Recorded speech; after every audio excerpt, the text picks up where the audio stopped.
Madame, Monsieur, bonsoir et bienvenue dans ce magazine dédié à l'action du département sur l'archipel. Le conseil départemental de la Guadeloupe qui tient ses promesses à Marie-Galante lors d'une visite officielle il y a quelques semaines, marquée par un moment inédit, la tenue du premier village départemental sur l'île, la Coupe-Papillon. L'occasion aussi d'inaugurer plusieurs infrastructures annoncées lors d'un premier déplacement effectué l'année dernière. La Coupe-Papillon, un village, une initiative qui traduit une volonté forte du département, rapprocher les services départementaux des citoyens, renforcer la proximité avec les habitants et répondre concrètement à leurs préoccupations. Un engagement pour le développement et l'accompagnement des Marie-Galantais salué par le public présent.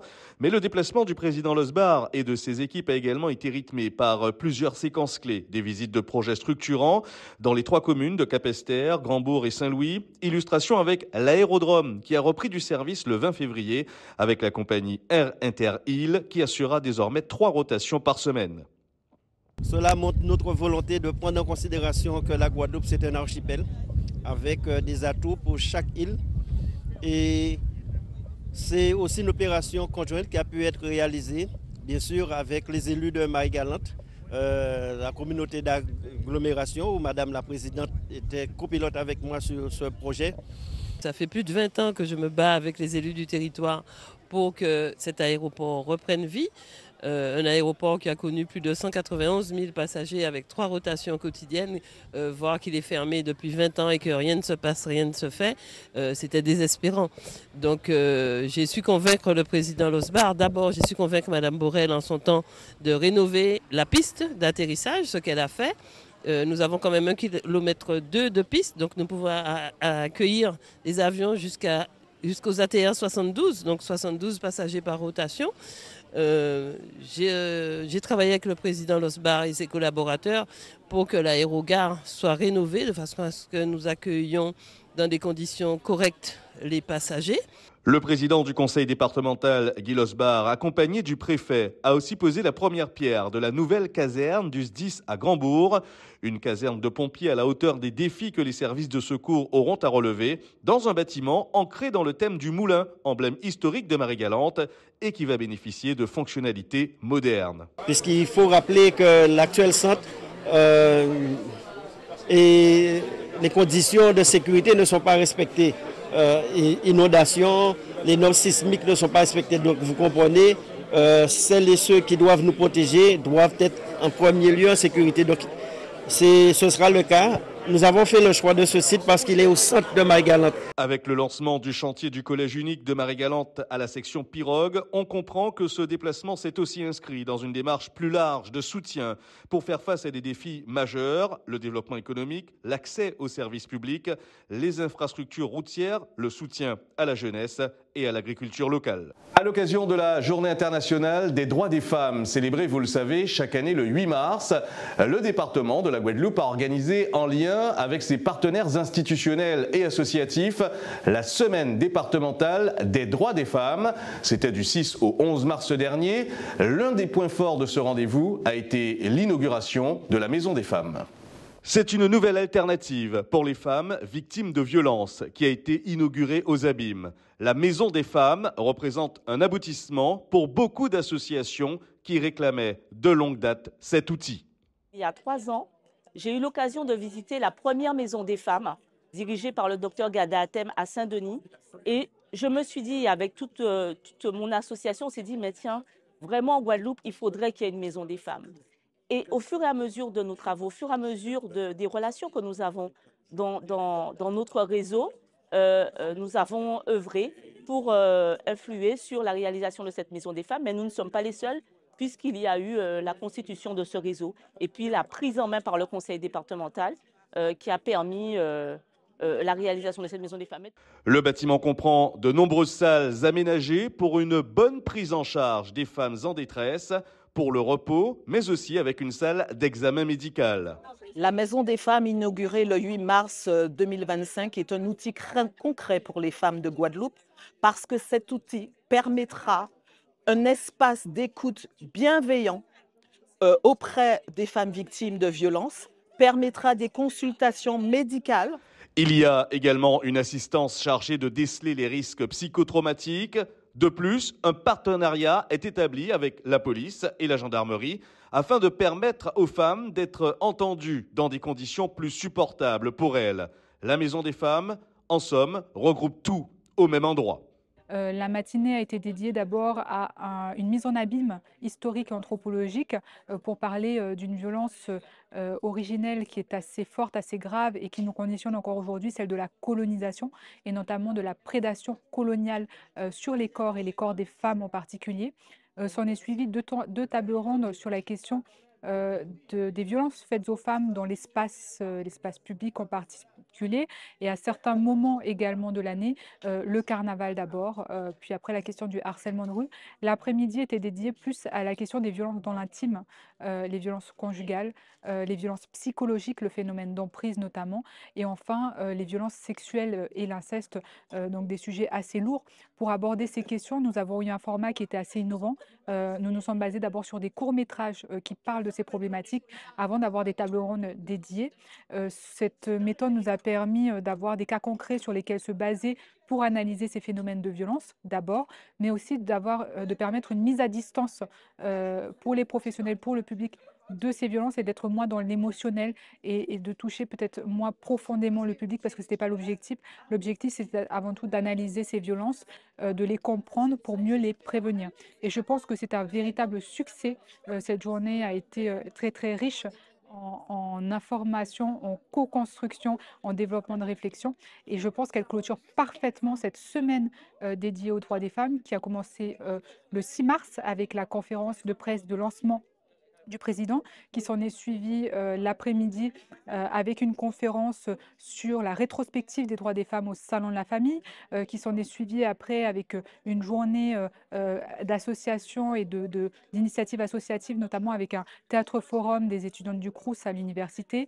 Puis on a eu un moment extrêmement fort, samedi 8 mars, avec l'inauguration de la Maison des femmes, maison qui est dédiée à accueillir les victimes de violences conjugales, de violences intrafamiliales, et de les prendre en charge de manière apaisée, sereine, sécurisée et complète. Et donc je pense que cette journée clôture parfaitement cette semaine des droits des femmes. Cette semaine départementale sur les droits des femmes s'est achevée avec une journée thématique intitulée Corps, violence et espace public. Un rendez-vous qui a réuni plus de 150 visiteurs et une trentaine d'intervenants. Des échanges nourris entre experts, chercheurs et associations. Allez, un mot de sport maintenant dans cette édition. Le conseil départemental qui a organisé, en collaboration avec la Ligue guadeloupéenne de football, la cérémonie des récompenses champion de Guadeloupe football 2023-2024. C'était le mercredi 5 février à la résidence départementale au Gosier. À cette occasion, les 3 meilleures équipes du championnat ont été récompensées pour les catégories suivantes. Futsal, catégorie féminine et catégorie masculine, R3 réserve, R3 accession, la régionale 2, régionale féminine Siapoc, la régionale 1 Vito bien sûr. Des récompenses individuelles ont également été décernées aux meilleurs buteurs de la saison. Alors outre les médailles et trophées, notez que des chèques dont les montants varient entre 500 et 10 000 euros ont été remis aux lauréats. Une façon de motiver les clubs et les soutenir dans leurs engagements. Aujourd'hui, on a vu l'expression d'une jeunesse talentueuse qui a été reconnue. On a vu aussi les clubs qui travaillent pour gagner ces titres. Je crois que ces jeunes ont soif de victoire, ont soif de gagner, pourvu que l'ensemble de notre jeunesse soit dans cette dynamique. Et vraiment, la reconnaissance et la valorisation par le conseil départemental des efforts faits par ces clubs et par ces jeunes, c'est respectueux et ça mérite d'être salué. Je crois que la manière dont cela est exprimé ce soir, c'est vraiment valoriser ce que fait la jeunesse, valoriser ce qu'est capable de faire notre jeunesse et reconnaître le talent guadeloupéen à travers des actes concrets. Et moi, je ne peux que féliciter encore la démarche du département dans ce cadre-là. Vous savez que depuis l'arrivée du président Losbar à la tête du département, il a été question d'accompagner le mouvement sportif guadeloupéen à travers les compétitions, mais aussi faire en sorte que ces jeunes qui sont tous les jours sur les terrains soient aussi valorisés. Donc, dans le cadre de cet objectif, nous avons mis en place cette cérémonie de récompense pour le football. Donc, nous allons bientôt le mettre en place pour la natation, pour le basket, de façon à faire en sorte que les jeunes guadeloupéens trouvent une émulation à travers ces récompenses-là. Donc, nous récompensons les clubs d'une part pour l'aspect sportif, donc les résultats sportifs qu'ils ont eus, mais nous allons récompenser les clubs, c'est ce que nous avons fait pour le lien social qui tisse dans notre jeunesse guadeloupéenne. Donc ces deux aspects, ces deux éléments nous permettent simplement de recevoir les clubs, un moment convivial, mais surtout un moment d'échange avec les différents clubs et connaître aussi et pouvoir anticiper sur les difficultés que rencontrent ces clubs-là tout au long de la saison. Donc voilà pourquoi nous avons mis en place ces cérémonies de récompense, à la fois pour tisser le lien social, pour la performance sur le terrain et aussi pour pouvoir anticiper les difficultés que les clubs ont tout au long de la saison et de façon à ce que le département puisse mettre en place des moyens pour les accompagner. Effectivement, c'est une belle cérémonie que nous avons mis en place pour récompenser les footballeurs, mais dans tous les domaines, futsal, football féminin, également masculin, meilleur buteur. Et je remercie les clubs d'avoir répondu à notre invitation. Et c'était l'occasion aussi pour moi de dire combien le sport est important pour le conseil départemental, parce que cela nous permet de rayonner. C'est aussi, le sport, c'est une cohésion, puisque chaque année, c'est pratiquement 2,7 millions que nous consacrons. Nous accompagnons des compétitions. C'est 160 clubs que nous accompagnons chaque année. Et depuis 2 ans, nous avons mis en place une compétition majeure pour les U16, où nous faisons venir des clubs du Brésil, d'Afrique, des États-Unis et beaucoup de clubs d'Europe de renom. Donc, pour bien montrer et pour impulser cette dynamique sur le territoire. Donc, encore bravo. J'ai eu l'occasion donc de dire aussi dans mon discours que l'année prochaine, au-delà donc des footballeurs, il va falloir encourager les entraîneurs, que nous ayons aussi un prix pour les entraîneurs. Donc, ce sont donc des améliorations. Mais en tout cas, bravo pour le spectacle qu'ils nous donnent régulièrement.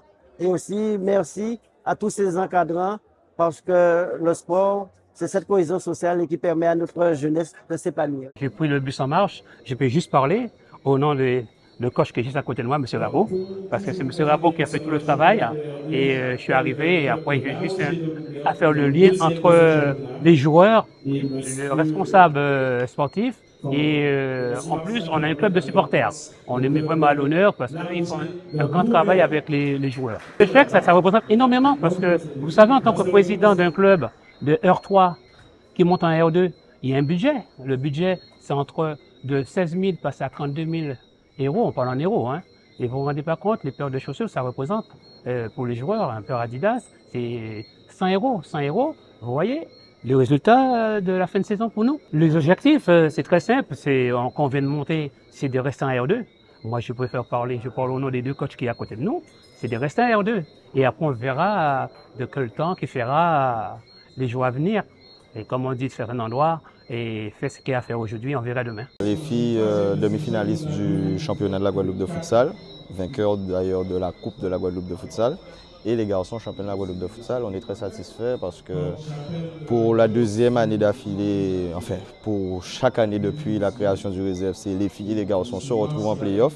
Et pour la 2e année d'affilée, on est les seuls à se retrouver en play-off féminin et masculin. Donc ça montre une certaine régularité, le fait qu'on pense aussi aux filles, qu'on n'oublie pas les filles et qu'on réussit à performer partout. Maintenant le titre nous échappe depuis 2 saisons et on va continuer à se battre pour le récupérer. Oui, c'est clairement une volonté, hein. C'est clairement une volonté.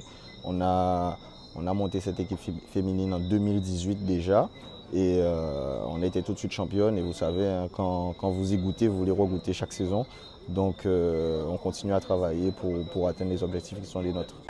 Merci d'avoir suivi ce numéro de Départementez-vous. Rendez-vous très vite pour une prochaine édition.